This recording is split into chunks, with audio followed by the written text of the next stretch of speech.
क्या मोदी के उत्तराधिकारी बनेंगे योगी? सामने आई पर्दे के पीछे की सारी बात। विरोधियों में मचा अभी से हाहाकार। मोहन भागवत ने लगाई नाम पर मोहर।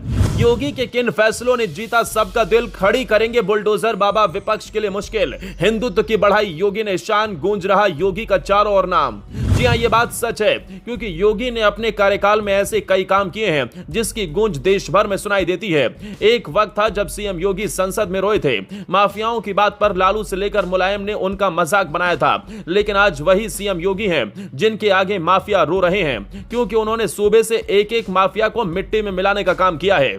योगी ने अपने मुख्यमंत्री की ऐसी छवि बनाई है जिसने सबका दिल जीत लिया, या यूं कहें कि जो वादा योगी ने किया था उसे पूरा करके दिखाया है, जिससे लेकर वो देश ही नहीं पूरी दुनिया में अब बुलडोजर बाबा के नाम पर फेमस हैं। बुलडोजर एक्शन से लेकर कानून व्यवस्था दुरुस्त करने और कड़े फैसलों ने योगी को पहचान दिलाई है। लेकिन अब सवाल यही है कि क्या यह पहचान उनको 2029 में प्रधानमंत्री की कुर्सी तक पहुंचाएगी? क्या मोदी के उत्तराधिकारी योगी होंगे? इन सब के बारे में आपको सब कुछ बताते हैं। दरअसल योगी का असली नाम है अजय सिंह बिष्ट। 1972 में उत्तराखंड के पौड़ी गढ़वाल में गरीब परिवार में जन्मे योगी ने जिंदगी में ढेर सारे उतार चढ़ाव देखे।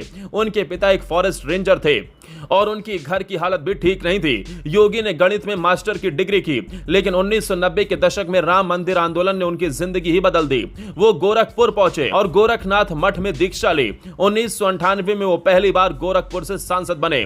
उन्होंने सांसद बनते ही ताबड़तोड़ एक्शन लिए, इलाके में इतने काम करवाए कि बहुत कम वक्त में ही वो सबसे लोकप्रिय सांसद बन गए।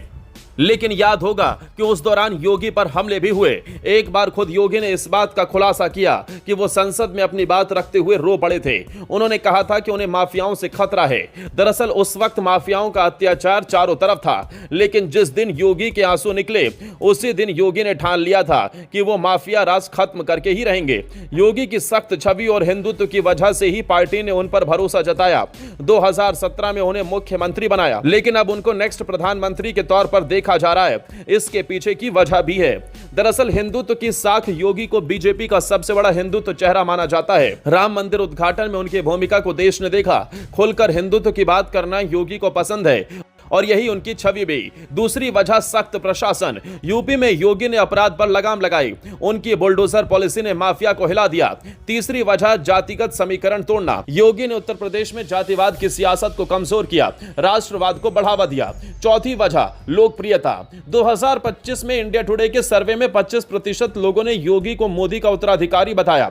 पांचवी वजह योगी का आरएसएस से गहरा रिश्ता है। वो हमेशा संघ की विचारधारा के साथ चले। इन वजहों से योगी पीएम के रेस में सबसे आगे दिखाई पड़ते हैं। योगी के लिए प्रधानमंत्री बनने के रास्ते क्यों खुल रहे हैं, यह भी जान लीजिए। असली परीक्षा उनकी 2027 में है, जिसे लेकर राजनीतिक जानकार योगी के लिए सेमीफाइनल मान रहे हैं। अगर उत्तर प्रदेश में 2027 के चुनाव में योगी बड़ा कमाल करते हैं तो मान लीजिए उनका अगला टिकट पक्का है, यानी कि प्रधानमंत्री मोदी का उत्तराधिकारी बनना और प्रधानमंत्री के उम्मीदवार के तौर पर देश उन्हें देख सकता है। अगर योगी प्रधानमंत्री बनते हैं तो देश में हिंदुत्व और सख्त प्रशासन का एक नया दौर शुरू होगा। अब सवाल है कि क्या योगी 2029 में प्रधानमंत्री की कुर्सी तक पहुंचेंगे? इस पर आपकी क्या राय है? कमेंट करके जरूर बताएं।